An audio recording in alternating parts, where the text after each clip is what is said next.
नमस्कार, आप देख रहे हैं ब्रेकिंग बिहार। राज्यसभा चुनाव के नतीजे आ गए हैं। मुख्यमंत्री नीतीश कुमार, नितिन नवीन, रामनाथ ठाकुर, उपेंद्र कुशवाहा और शिवेश राम, पांचों की जीत हुई है। लेकिन सबसे महत्वपूर्ण बात है कि पांचवी सीट शिवेश राम को लेकर के मामला फंसता हुआ दिख रहा था, खास करके जब से राजद ने रणनीति बनानी शुरू की। और राजद के भी जो उम्मीदवार थे, एडी सिंह, बड़े आदमी हैं और किसी भी स्थिति से निपटने के लिए सक्षम माने जाते हैं। तेजस्वी यादव ने जिस प्रकार से प्लानिंग किया, उसके बाद एआईएमआईएम के बिहार के प्रमुख अख्तरुल इमाम के यहाँ जब तेजस्वी यादव पहुंचे और तेजस्वी के सामने अख्तरुल इमाम ने जब घोषणा कर दी कि हमारे पांचों विधायक राजद को वोट करेंगे, राजद के उम्मीदवार को वोट करेंगे, उसके बाद बसपा के भी विधायक ने महागठबंधन को सपोर्ट कर दिया, तब बीजेपी के सामने पांचवी सीट शिवेश राम की सीट फंसती हुई नजर आई। बीजेपी के लिए, एनडीए के लिए भी यह प्रतिष्ठा का विषय था। वैसे में बिहार बीजेपी के संकट मोचक सम्राट चौधरी सामने आए। उन्होंने जो रणनीति बनाई, उसी के कारण पांचवी सीट भी बताया जा रहा है कि एनडीए के झोली में गई। जब पांचवी सीट फंसती हुई नजर आई तो बिहार बीजेपी में प्रधानमंत्री मोदी और अमित शाह के सबसे भरोसेमंद आदमी सम्राट चौधरी पर यह जिम्मेवारी डाली गई। और सम्राट के सामने सबसे बड़ी मुश्किल यह थी कि जहां दूसरे दल से 3 विधायक आपको लाने थे, वहीं अपने दल के एनडीए के विधायकों को बांध कर भी रखना था कि कहीं इधर उधर न छिटक सके। और सम्राट ने लगातार बैठकें की और वोटिंग शुरू होने से पहले तक उनका सर्विलांस सिस्टम बहुत फास्ट काम करता रहा। जब नतीजे आ गए तो जाहिर है कि जीत का सेहरा तो सम्राट चौधरी के सर ही सजेगा, क्योंकि यह दूसरा मौका है जब सम्राट चौधरी ने गृह मंत्री अमित शाह और प्रधानमंत्री मोदी का भरोसा जीता है। याद कीजिए, जब लोकसभा चुनाव से कुछ दिनों पहले मुख्यमंत्री नीतीश कुमार महागठबंधन से अलग हुए थे और तेजस्वी यादव ने अपने विधायकों के भरोसे यह दावा किया था कि खेला करेंगे और लग भी रहा था कि खेला हो जाएगा।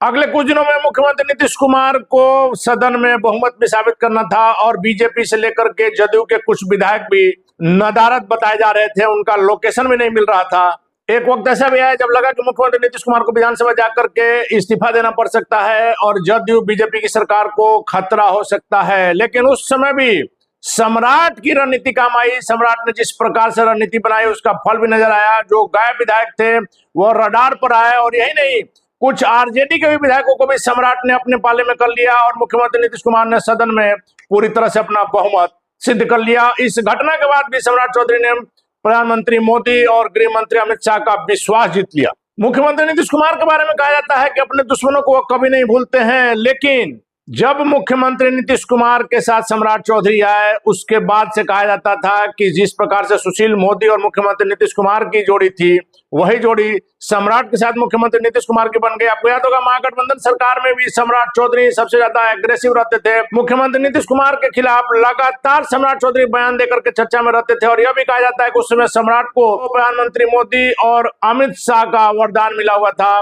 और इनको निर्देश था कि मुख्यमंत्री नीतीश कुमार के खिलाफ लगातार आग उगलते रहिए। उस समय आग भी उगला और जब साथ में आए तो एक ऐसा जोड़ा बना लिया, एक ऐसी जोड़ी बना ली कि मुख्यमंत्री नीतीश कुमार अपनी दुश्मनी भूल गए और सम्राट चौधरी को सबसे आगे करने के लिए मुख्यमंत्री नीतीश कुमार ही आतुर दिखे। आपको याद होगा, एनडीए की सरकार में मुख्यमंत्री नीतीश कुमार ने कभी भी गृह मंत्रालय नहीं छोड़ा, हमेशा अपने पास रखा। लेकिन जब इस बार 2025 में बिहार विधानसभा चुनाव के नतीजे आए, उसके बाद से जब यह कयास लगाए जा रहे थे कि इस बार भी गृह मंत्रालय मुख्यमंत्री नीतीश कुमार अपने पास रखेंगे, लेकिन जैसे ही सम्राट चौधरी को गृह मंत्रालय मिला, यह पूरी तरह से साफ हो गया कि न सिर्फ मुख्यमंत्री नीतीश कुमार बल्कि बीजेपी के शीर्ष नेतृत्व का आशीर्वाद सम्राट को प्राप्त है और आगे आने वाले दिनों में सम्राट चौधरी को बिहार में और कुछ बड़ी जिम्मेवारी दी जा सकती है। वैसे तो इस सरकार में दो डिप्टी सीएम हैं, विजय सिन्हा और सम्राट चौधरी, और विजय सिन्हा भी अपने विभाग में अच्छा काम कर रहे हैं। लेकिन जब जब बीजेपी पर संकट आता है, संकट मोचक की भूमिका में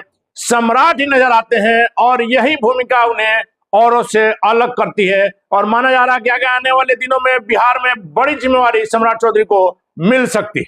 आज अपने मास्टर प्लान के बूते सम्राट चौधरी ने 5 सीटें, राज्यसभा की 5 सीटें एनडीए की झोली में डाल करके एक बार फिर से दिखा दिया कि बिहार की राजनीति के चाणक्य सम्राट चौधरी बीजेपी के सही अर्थों में संकट मोचक है। और बीजेपी कभी भी चेहरा देख करके काम नहीं करती है, अमित शाह को काम चाहिए, क्योंकि अमित शाह को कहा जाता है कि देश की राजनीति के चाणक्य हैं और अमित शाह के नजरों में जब आप खड़े उतरिएगा तभी कोई पद मिलेगा, कोई आपको प्रतिष्ठा मिलेगी, क्योंकि अमित शाह के पास कोई पैर भी नहीं चल सकती है। आपको अपने काम के बूते ही अपनी पहचान बनानी पड़ेगी। और जिस प्रकार से इन दिनों सम्राट चौधरी लगातार सुर्खियों में बने हुए हैं, आगे आने वाले दिनों में यदि बिहार के मुख्यमंत्री की कुर्सी पर उन्हें बैठाया जाता है तो कोई आश्चर्य नहीं होगा। इन तमाम घटनाओं से बीजेपी क्या कुछ सम्राट चौधरी को पुरस्कृत करती है, देखने वाली बात होगी। क्या सम्राट चौधरी बिहार के अगले मुख्यमंत्री बनेंगे, यह भी देखने वाली बात होगी। फिलहाल बने रहे ब्रेकिंग व्याख्या।